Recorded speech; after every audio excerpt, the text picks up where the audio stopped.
चलिए friend second question करते हैं 3.3 का स्टार्ट करते हैं। Consider the following parallelograms, find the value of unknown x y Z.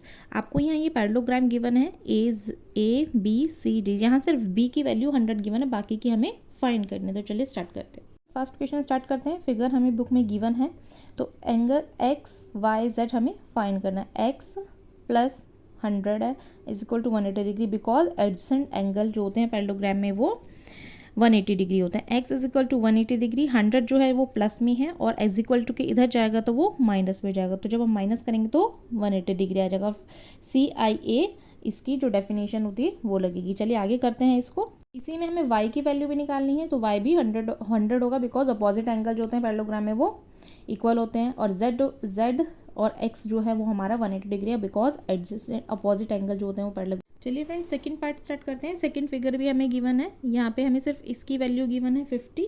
ठीक है, बुक में आपकी फिगर ड्रॉ हुई है, तो x प्लस 50 एडजेसेंट एंगल है तो 180 डिग्री हो जाएगा, और यहाँ लिख देंगे एडजेसेंट एंगल ऑफ पैरेललोग्राम। ठीक है, तो x इज इक्वल टू 180 है, माइनस कर देंगे 50, प्लस में है यहाँ पर, इज इक्वल टू किधर जाके ये माइनस हो जाएगा, तो 130 हो गया।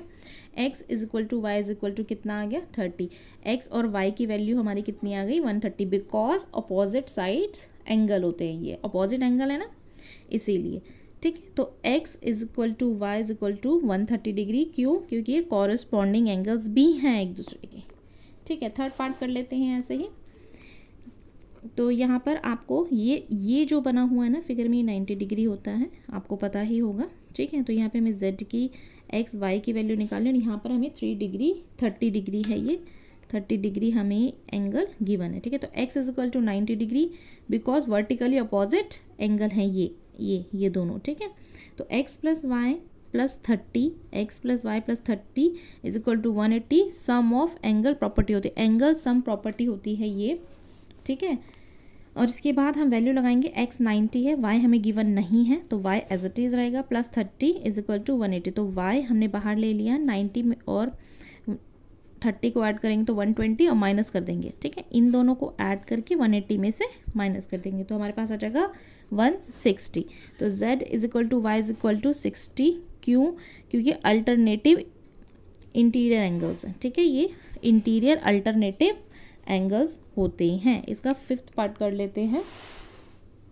फिफ्थ पार्ट में हमें फिगर गिवन है। ठीक है, तो यहाँ पर हमें बोला है ये x plus 80 degree is equal to 180 degree, वही एडजेसेंट एंगल होते हैं ये पैरेललोग्राम के। तो x की वैल्यू अब लगाएंगे हम 180 में से हम 80 को माइनस करेंगे तो 100 हो गया है। y 80 अपोजिट एंगल होते हैं, ये आपको पता ही है, और z 80 कॉरस्पॉन्डिंग एंगल्स होते हैं ये। ठीक है, फिफ्थ पार्ट कर लेते हैं इसका। फिगर आपको बुक में सारी गिवन है। y इज इक्वल टू 112 है जो यहाँ गिवन है।